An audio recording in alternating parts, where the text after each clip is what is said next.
Hey, good morning, everyone. It's Dave. Happy Thursday. If you're watching this on the day that I recorded it, if not, happy whatever day it is for you. All right, we're back with another reading of the Old Testament. If you've been following along, you know that we're in the book of Genesis, and we just finished a long chapter 24. So today we'll be into chapter 25. Today we have a total of 34 verses, so just about half of what we had yesterday. And then we're going to cover the topics of Abraham and Keturah, Abraham's death and burial, the families of Ishmael and Isaac, and Esau sells his birthright. All right. Remember, if you don't have a Bible, you can go to Bible.com and read for free. You can also download the YouVersion app on any Android or iOS device. I'm pretty sure it works on almost anything. If you want to buy a Bible, like mine, we'll be reading out of this New King James Version Bible here. I think I've got a link to this exact Bible down below if interested in that. So, all right, let's go ahead and get started. Abraham again took a wife, and her name was Keturah, and she bore him Zimran, Jokshan, Medan, Midian, Ishbak, and Shua. Jokshan begat Sheba and Dedan, and the sons of Dedan were Ashurim, Letushim, and Leamumim. Wow.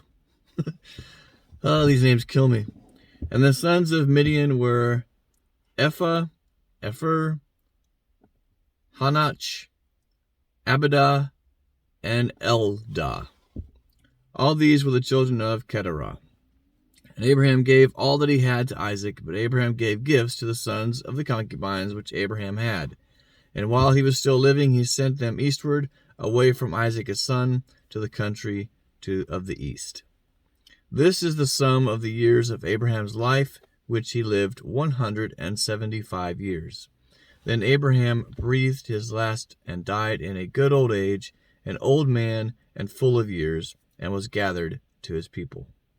And his son Isaac and Ishmael buried him in the cave of Machpelah, which is before Mamre, in the field of Ephron, the son of Zohar the Hittite, the field which Abraham purchased from the sons of Heth.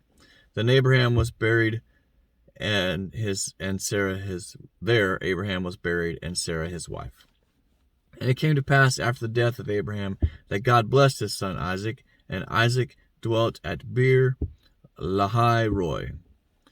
Now this is the genealogy of Ishmael, Abraham's son, whom Hagar, the Egyptian, Sarah's maidservant, bore to Abraham. And these were the names of the son of Ishmael, by their names according to their generations. All right, hang tight. I'm going to mess a lot of these up, I'm sure. The firstborn of Ishmael, Nebajoth, then Kedar, Adbeel, Mibsam, Mishma, Dumah, Masah, Hadar, Tamah, Jetur, Naphish, and Kedemah. These were the sons of Ishmael, and these were their names, by their towns and their settlements, 12 princes according to their nations. These were the years of the life of Ishmael, 137 years, and he breathed his last, and he died, and was gathered to his people. They dwelt from Havilah as far as Shur, which is east of Egypt, as you go towards Assyria. He died in the presence of all his brethren. This is the genealogy of Isaac, Abraham's son. Abraham begot Isaac.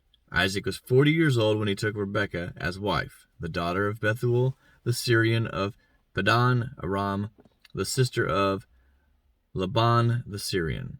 Now Isaac pleaded with the Lord for his wife because she was barren, and the Lord granted his plea, and Rebekah his wife conceived. Pretty strange that not only was Abraham's wife Sarah barren for the longest time, but so was Isaac's son, the genealogy that he promised great nations to come from. Both of these wives were barren until God decided that it was time for them to conceive. So, but the children struggled together within her, and she said, "If all is well, why am I like this?" So she went in to inquire of the Lord. And the Lord said to her, 2 nations are in your womb. Right? So she's got twins. 2 peoples shall be separated from your body. 1 people shall be stronger than the other, and the other shall serve the younger. And when her days were fulfilled for her to give birth, indeed there were twins in her womb. And the first came out red. He was like a hairy garment all over, so they called him Esau. Afterwards his brother came out, and his hand took hold of Esau's heel, so his name was called Jacob. Isaac was 60 years old when she bore them.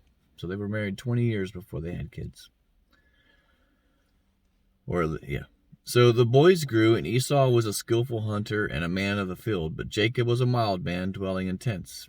And Isaac loved Esau because he ate of his game, but Rebekah loved Jacob. Now Jacob cooked a stew, and Esau came in from the field, and he was weary. And Esau said to Jacob, "Please feed me with the same red stew, for I am weary." Therefore his name was called Edom. I don't understand that last part. Let's see. There's a little note down at the bottom that says Masoretic text reads Hadad. Okay. But Jacob said, this is the timid one, "Sell me your birthright as of this day." And Esau said, "Look, I am about to die, so what is this birthright to me?" He's about to die because he's hungry. Then Jacob said, "Swear to me as of this day." So he swore to him and sold his birthright to Jacob for a bowl of soup. And Jacob gave Esau bread and stew of lentils. Then he ate and drank, arose and went his way. Thus Esau despised his birthright. Could you imagine being so hungry that you would sell your birthright for a what do you give him? Some bread and a stew of lentils. Like, it doesn't even say there's meat in this stew. It's just called a red stew. So, lentils, like beans. Beans and some bread. Brown beans and cornbread. Alright, anyways. Alright. It's Thursday. It's almost Friday. Weekend's coming.